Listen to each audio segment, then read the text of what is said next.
नमस्कार दोस्तों, अभी हमारी उपस्थिति आजमगढ़ में है और जो है ये पीछे एक कार देख रहे हैं। इस कार से पहले जो इसके ऑनर हैं, वैसे तो आप थंबनेल पर देख करके पता कर ही लेंगे कि किसके बारे में आज जो हम बातचीत करने वाले हैं। पहले वो साइकिल से चला करती थी। आज देखिए उनकी जो है कार है और संयोगवश आज हम यहाँ पर आए थे रिपोर्टिंग करने के लिए मिल गई हैं और क्या ही हम जो है उनके बारे में आपसे जो है उनका गुणगान करें। काफ़ी जो है चेहरा उनका फ़ेमस है और कहीं न कहीं परिचय की किसी मोहताज भी नहीं है। हमारे साथ अर्चना यादव जी हैं, उत्तम न्यूज़ की संचालिका। बहुत-बहुत स्वागत है आपका। और बताइए थोड़ा इधर आ जाइए। और बताइए अपने बारे में कैसी हैं? हम तो अभी ठीक हैं। आप बताइए। बढ़िया, बढ़िया है। ये जो है माइक वाइक लेकर के जो है आप ये जो सफ़र है कब से कर रही हैं? थोड़ा अपने बारे में बताइए। हमारे दर्शक तो जानना चाह ही रहे होंगे, उनसे पहले जो है हम बहुत इच्छुक थे आपसे मिलना और आपके बारे में जानना। तो मेरा नाम जैसा कि अर्चना यादव है हुँ, और मैं आजमगढ़ की रहने वाली हूँ हुँ, और मैंने मास कम्युनिकेशन किया हुआ है बीएचयू से। हुँ, तो उसके बाद फिर मुझे राइटर भी बनना था, तो हुँ, फिर मैंने राइटर के लिए कुछ समय ट्राई किया। उसके बाद फिर कोरोना आ गया, तो हुँ, फिर मैं वापस आ गई। हुँ, देन उसके बाद फिर क्या करे तो कोरोना जाने का नाम ही नहीं ले रहा था। तो हुँ, फिर मैंने ब्लॉगिंग शुरू की थी। हुँ, ब्लैक ब्यूटी अर्चना, वो जो शुरू-शुरू वाले होंगे मेरा जानते होंगे, मैंने ब्लॉगिंग के नाम पे रखा था क्योंकि मैं सांवली भी हूँ। हुँ, तो रखा हुआ था और फिर उसके बाद फिर वो उसमें ब्लॉगिंग में कुछ हुआ नहीं क्योंकि मैं ज़्यादा एक्सप्लोर नहीं कर पाई चीज़ों को। हुँ, तो फिर मैंने पत्रकारिता शुरू करी क्योंकि मेरे पिताजी जो है कि माइक मुझे बना करके दिए, वो रेडीमेड था, अभी तो ये खरीदने वाला है। हुँ, वो रेडीमेड था, उसमें लोहे का सारा पाइप था, उसमें एक प्लास्टिक का पाइप घुसा करके फिर रोड वाला बोया वाला माइक तो तार वाला था, उसी को करके उन्होंने बनाया था। हुँ, तो उसी से मैंने शुरुआत करी थी और फिर साइकिल वाला जो है था वो घर के नज़दीक में ही था, आजमगढ़ एयरपोर्ट, हुँ, जिसके बारे में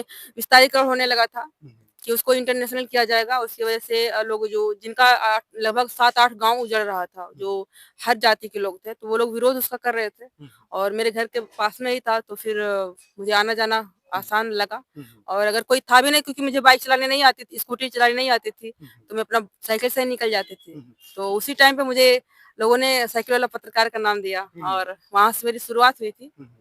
और धीरे-धीरे। गोरखपुर के पल्लवी राय हैं जो उन्होंने आपका इंटरव्यू लिया था, शायद उसमें आप साइकिल हाँ। से ही चल रही थी। हाँ, उस टाइम मैं साइकिल से संयोग से मैं पहले स्कूटी से भी वहाँ पे जाती थी, अगर मेरी बहन मेरे साथ में रहती थी या मेरे भाई साथ में रहते थे, हुँ, तो कभी-कभी बाइक से, स्कूटी से भी जाती थी, लेकिन जब अकेले जाना होता तो मैं साइकिल से जाती थी। उस हुँ, दिन मेरा संयोग ही कहेंगे, मतलब अच्छी किस्मत थी। हुँ, हुँ। उसके पहले भी मैं एक बार गोरखपुर में उनसे मिल चुकी थी, अच्छा, अच्छा। लेकिन उस टाइम उनके 20,000 सब्सक्राइबर थे। हुँ, हुँ, तो मेरे भी कुछ 100 सब्सक्राइबर के आस-पास में रहे होंगे, 100 हुँ, डेढ़ 100 हुँ, सब्सक्राइबर से। हुँ, उस टाइम में मिली थी, हुँ, उसके बाद फिर वहाँ पे संयोग से मैं साइकिल से मिल गई, तो उन्होंने कहा एक भाई कंटेंट है, हुँ, ज़ाहिर-सी बात है कि अगर कोई लड़की साइकिल से रिपोर्टिंग कर रही हो तो कंटेंट ही है। बहुत यूनिक मतलब हो जाता है। हाँ, और जो पत्रकार होते हैं वो हर जगह एक यूनिकता खोजते हुँ, हैं, हुँ, है ना? हुँ, तो यूनिक दिखा और फिर उन्होंने इंटरव्यू लिया, हुँ, उसके बाद से फिर उनके इंटरव्यू से लगभग मेरे 1000 सब्सक्राइबर बढ़े थे उस टाइम पे। हुँ, हुँ। काफ़ी तो प्रभाव पड़ा था। हाँ, हमारे तो भी दोस्त थे उनसे हम कहे भाई शुरुआत में जब हमने इंटरव्यू जो है इस क्षेत्र में आए तो हमने भी कहा चलिए भाई साइकिल से हम लोग भी किया जाए क्योंकि ये तो सामाजिक सेवा इंटरव्यू है, ये लिए। कोई व्यवसाय है नहीं। हाँ। और समाज की सेवा जो है किसी भी तरह से आप करिए, साइकिल से चलिए चाहे पैदल चलिए, जितना हो सके अपना जो है उसमें योगदान दीजिए। तो उन्होंने कहा अरे भाई पत्रकार का ओहदा बहुत बड़ा होता है, हाँ। आप इस तरह से जाएँगे समाज में लोग जो है आपको दूसरे नज़रिए से देखना शुरू कर देंगे।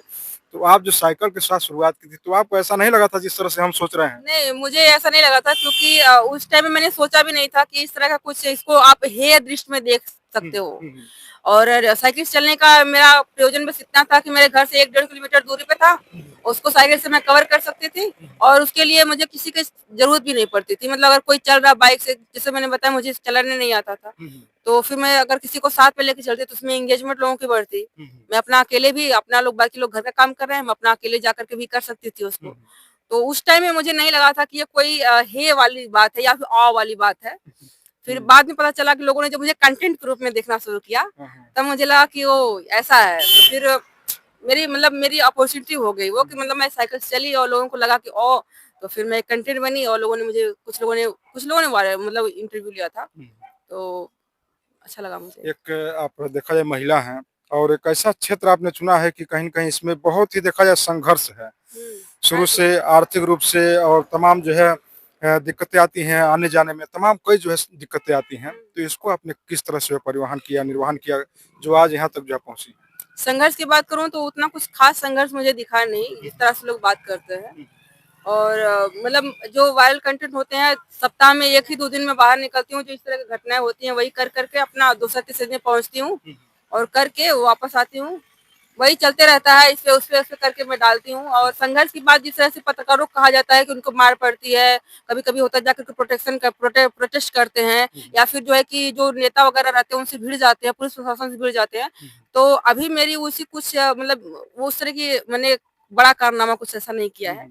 एक दो जगह मैंने पुलिस से सवाल किया हुआ, जैसे अपने कप्तानगंज में एक बार हुआ था, तो वो लोग बता रहे थे कि यही पुलिस आरोपी है और इस तरह से की, तो मैंने उनसे जाकर सवाल किया था। तो माइक रहता है तो एक हिम्मत रहती है, लेकिन डर तो अभी भी लगता है।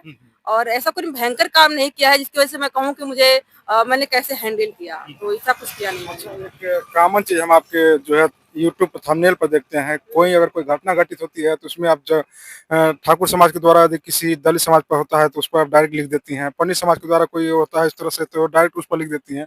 ये मतलब यूनिक क्या है, इसको मतलब क्या ऐसा नहीं है? शायद मैं जाति को उतना वो नहीं करती, मतलब इससे कोई दिक्कत परेशानी किसी को हो सकती है। एक बार हुआ था, मैंने पंडिताइन लिख दिया था, लोग पंडित समाज के जो लोग थे हाँ, वो वही थोड़ा वो हो गए थे, तो मुझे इससे लगा नहीं था कि ये कोई बड़ा चीज है।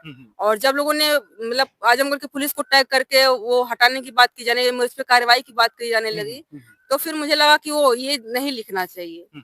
और मुझे लगा था कि जैसे आज जातियां जैसे नाम के साथ आप, जैसे अब मैं बताती हूँ नाम अर्चना यादव, आप बताते फलाने यादव, वो बताते फलाने ठाकुर, तो मुझे लगा कि एक साथ सरनेम है, इससे कोई वो खास असर नहीं पड़ने असर नहीं वाला है, करना चाहिए, हाँ। और लोगों को पड़ता है, क्या ही करें। सफर जो है आपने साइकिल से शुरू की थी और जो है देखा जाए चारपहिया ले ये ली है कार तो मेरी नहीं है, मेरे अच्छा। पिताजी की है। और यूट्यूब की कमाई जितनी होती है उतना हर किसी को पता है कि उतना कमाई होती नहीं है, इससे व्यूज आपको उतने अच्छे आते नहीं न्यूज में, खास करके कॉमेडी वगैरह होती है तो उसमें अच्छा रेवेन्यू बनता है, बट न्यूज में उतना अच्छा रेवेन्यू नहीं बनता है। ये मेरे पिताजी का गिफ्ट है मुझे। हाँ, तो क्योंकि आप क्योंकि यूट्यूब, मेरे हाँ, भाई भी साथ में चलते हैं, हाँ, और हम लोग कभी कभी अंधेरा हो जाता है। एक बार हम लोग आ रहे थे संत कबीर नगर से, और गड्ढा था सामने, बाइक से आ रहे थे, वो गिर गए थे।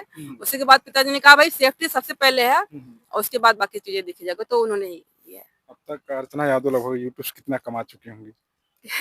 अभी मेरी हाईएस्ट पेमेंट 40,000 तक आई है। अच्छा। इसके पहले 10-15 हजार, उसके पहले मतलब एक से 5-6 महीने पहले तो 2-3 महीने लग जाता था $1,000 $100 बनने में। अभी हर महीने लगभग बन जाता है। 100, हाँ, $125 बन जाते हैं। मतलब हाँ, खर्चा चल जाता है। हाँ, चल जाता है।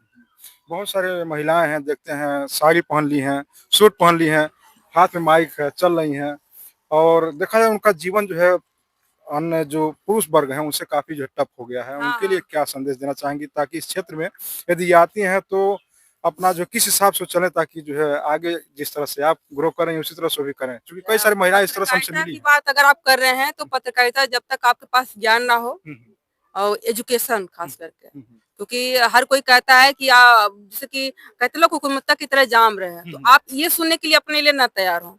अगर आप पढ़ाई किया उसने उसके लिए आपने आपके पास योग्यता है, क्षमता है, तभी आप इसमें कदम रखिए।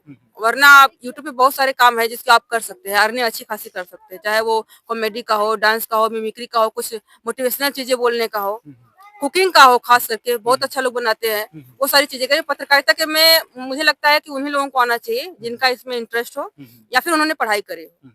चलिए, बहुत बहुत धन्यवाद बातचीत करने के लिए। और कुछ अपने जीवन का वो वाकया शेयर करना चाहती हैं हमारे दर्शकों के लिए तो शेयर कर सकती हैं, जो सबसे यूनिक रहा हो आपकी लाइफ में। नहीं, ऐसा कुछ भी नहीं है। और मतलब हर दिन लगभग यूनिक ही होता है, घर से निकलो और पता नहीं होता कि हम कहाँ जा रहे हैं और कैसा दिन गुजरेगा। अच्छा, आपका वीडियो हम हमेशा देखते रहते हैं। अभी हम लोग सोचते हैं कि भाई जब कई सारे प्लेटफॉर्म पर चल लेते हैं तब जाके हम लोग जो उस जगह पर पहुंचते हैं, लेकिन आप देखते हैं उसके पहले कहीं न कहीं नहीं, नहीं, पहुंची नहीं, रहती हैं। हम तो तीसरे चौथे दिन पहुंचते हैं। हाँ। हमें कोई घटना हो, हम्म, हमको पता ही नहीं चल पाता है। पता नहीं कैसे सारे लोग कर लेते हैं। हम्म, आज करेंगे, मतलब आज हमको पता चला तो चलो आज सो जाते हैं। हम्म, सोने में हम बहुत माहिर हैं, हम्म, और सो जाते हैं। उसके बाद फिर जब मिलता है मौका हम्म, तब जाते हैं। तब तक कभी-कभी पुराना हो जाता है, हम्म, कभी-कभी लोग इंटरेस्टेड नहीं रहते हैं, चलता भी नहीं है, और कभी-कभी किस्मत अच्छी रहती है तो चल जाता है चलिए, बाद में। चलिए, बहुत बहुत धन्यवाद अर्चना यादव जी। आपका और भी धन्यवाद। हम फिर से आपको जो है धन्यवाद देना चाहेंगे, और आप इसी तरह से जो है प्रभु आपको जो है आशीर्वाद दें, आप इसी तरह से जो है ग्रो करती रहें। बहुत ही अच्छा लगता है जब भारतवर्ष की हमारी बहन बेटियां जब इस तरह से आगे निकलती हैं, आप जिस तरह से हाँ, अच्छा लगता है। हैं, बहुत ही अच्छा लगता है। चलिए, सेशन कैसा लगा कमेंट बॉक्स के माध्यम से फिर राय दीजिएगा, और इन्हें यदि देखना चाहते हैं बरोबर तो उत्तम न्यूज़ और एक और दूसरा the reporter Archana. The reporter Archana के चैनल पर जाइएगा, तो इनको भी जो है प्यार दुला दीजिएगा। और साथ ही साथ यदि इस चैनल को देख रहे हैं तो इनसे ज्यादा हमको भी दीजिएगा प्यार दुलार। नहीं नहीं, हमको भी जरूरत है अभी। चलिए, धन्यवाद सभी लोगों को।